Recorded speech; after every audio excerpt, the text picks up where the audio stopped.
તાપી જિલ્લામાં હાઈવે ઓથોરિટીની કામગીરીની પોલ ખુલી ગઈ। ગયા મહિના પહેલા બનેલા માર્ગ પર ખાડાઓનું સામ્રાજ્ય છે। વાપી શામળાજી માર્ગ પર વરસાદ બાદ ખાડાઓનું સામ્રાજ્ય છે। માર્ગ પરના ખાડા વાહન ચાલકો માટે જોખમી સાબિત થઈ રહ્યા છે। ચોમાસા દરમિયાન તંત્રની બેદરકારી જનતાએ ભોગવવાનો વારો આવ્યો છે। વાપી શામળાજી માર્ગની એ સ્થિતિ છે કે વાહન ચલાવો છો કે ડિસ્કો કરી રહ્યા છો ખ્યાલ ના આવે। રસ્તામાં ખાડા નહીં પરંતુ ખાડાઓની વચ્ચે ક્યાંક ક્યાંક અહીં રસ્તો દેખાઈ રહ્યો છે। તાપી જિલ્લામાં મેઘરાજાની ધમેકેદાર બેટિંગ બાદ જાણે રસ્તાઓને ગ્રહણ લાગ્યું એ રીતના દ્રશ્યો સર્જાયા છે। હાલ હું ઉપસ્થિત છું નેશનલ હાઈવે નંબર 56 જે વાપી શામળાજી હાઈવે છે, જે હાઈવે પર ખાડાનું સામ્રાજ્ય જામ્યું છે। આપ દ્રશ્યમાં જોઈ રહ્યા છો, મુસાફરો અહીં ખાડાથી બચીને પ્રસાર થઈ રહ્યા છે, જોખમી રીતે પ્રસાર થઈ રહ્યા છે। કેટલાક વાહનોને આના કારણે નુકસાન થઈ રહ્યું છે અને મુસાફરોની કમર તૂટી જાય એ રીતના ખાડાઓનું અહીંયા સામ્રાજ્ય જામ્યું છે।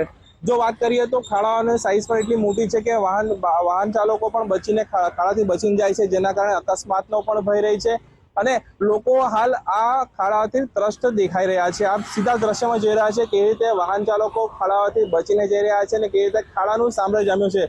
આ નેશનલ હાઈવે નંબર 56 છે અને 56 પર આ રીતની સ્થિતિ દર વર્ષે સર્જાય છે અને આ વર્ષે પણ સર્જાય છે।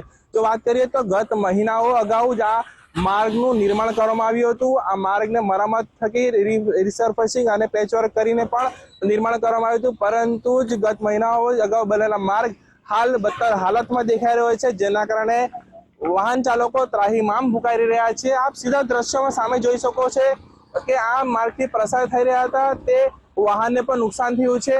એ વાહનનું જે ટ્રાયએંગલ આવે નીચેના ટાયરના ભાગ નીચે જે ટાયરની સાઈઝ બાજુમાં જે ટ્રાયએંગલ આવે તે પણ બેન્ડ થઈ ગઈ છે, જેના કારણે હાલ વાહન ત્યાં થંભી ગઈ છે અને વાહન ચાલકને પણ નુકસાની વેઠવાનો વારો આવ્યો છે। આ સીધા દ્રશ્યમાં જોઈ રહ્યા છો કે સવારે પોતાના કામ ધંધા અર્થે નીકળેલો વ્યક્તિ પોતાના વાહનને નીકળ્યો હતો, પરંતુ વાહનમાં ખામીના ખાડાના કારણે વાહનને નુકસાન થયું છે, જેના કારણે એ લોકોને ધંધા રોજગાર પર નુકસાન વેઠવી પડે છે।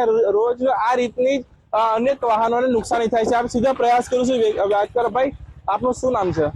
મારું નામ મનીષ છે। મનીષભાઈ, ક્યાંથી ક્યાં જઈ રહ્યા હતા અને શું થયું છે? હવે અમે અત્યારે જસ્ટ તો અઠવાડિયામાં જતા છે, વિહારાથી ઉનાઈ જતા છે। બસ આ જતા જતા જ ખાડામાં જરા કબૂચી આવી જાય, ખાડામાં ટાયર વ્હીલ જતા એક્સેલ તૂટી ગઈ ગાડીનું। એક્સેલ કેટલા નુકસાન થયું છે? નુકસાન તો આશરે 4-5 હજાર રૂપિયા થઈ ગયું। તમને થયું છે કે અનેક બધાને થાય છે નુકસાન? હવે અત્યારે મને તો થયું છે, પણ બીજા લોકોને બી હજુ લોડિંગ ગાડી હોય તો થતું જ હોય નુકસાન તો એમને બી। શું માંગ છે તંત્ર જોડે આ ખાડાની? તંત્ર જોડે તો શું માંગવું, હવે આ રસ્તો જરાક સારો થઈ જાય તો સારું, તો લોકોને તકલીફ તો નહીં પડે કોઈ।